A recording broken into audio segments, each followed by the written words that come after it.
Добар ден сите, почитувани представници на медиумите, почитувани граѓани. Министерот за внатрешни работи, Панче Тошковски, човекот кој е на чело на системот што требало да спречи ваква катастрофа, не само што не понесе оставка, туку бега од одговорност, како да воопшто не бил тој и неговите началници одговорни на денот на пожарот. Ако се следи истрагата, се добива впечаток дека настанот се случил во некое друго време со некоја друга власт. Поминаа точно 30 дена од трагедијата во Кочани, а Тошковски се уште не најде ниту еден виновен во актуелните началници и службеници на Министерството за внатрешни работи, кои биле директно одговорни за безбедноста на граѓаните. Наместо денес да се жали на Facebook, како опозицијата го напаѓала, треба да си понесе оставка како минимум чин на лична одговорност. Пред оставката треба да ги приведе сите 7 началници за кои сите правни експерти во државата јасно кажа дека имаат директна одговорност за настанот.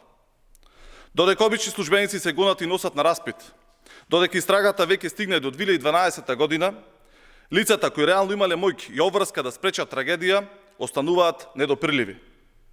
Началници, командири, луѓе од Бирото за јавна безбедност, па дури полицајци што биле таа вечер на лице место, никој од нив не е ниту повикан, ниту истражуван. Тоа е срамно. Тоа е директен доказ за селективна правда. Има поголем доказ за морален пораз од тоа што советничката од ВМРО ДПМН во Советот на Кочани поднесе оставка, а министерот не. Како е можно политички представник на локално ниво да покаже повеќе карактер од човек кој води едно од најмоќните министерства? Дури Тошковски измислува некакви алијанси и на празно обвинува, нема никакви алијанси, има само прашање на кои тој не дава одговори. Социјалдемократскиот сојуз на Македонија нема да молчи. Му порачуваме Тошковски своите писанија на Facebook да си ги зачува за себе. Ниту ќе не заплаши, ниту ќе не замолчи. Ќе продолжиме да ги отвораме овие прашања и ќе инсистираме на целосна, неселективна и независна истрага.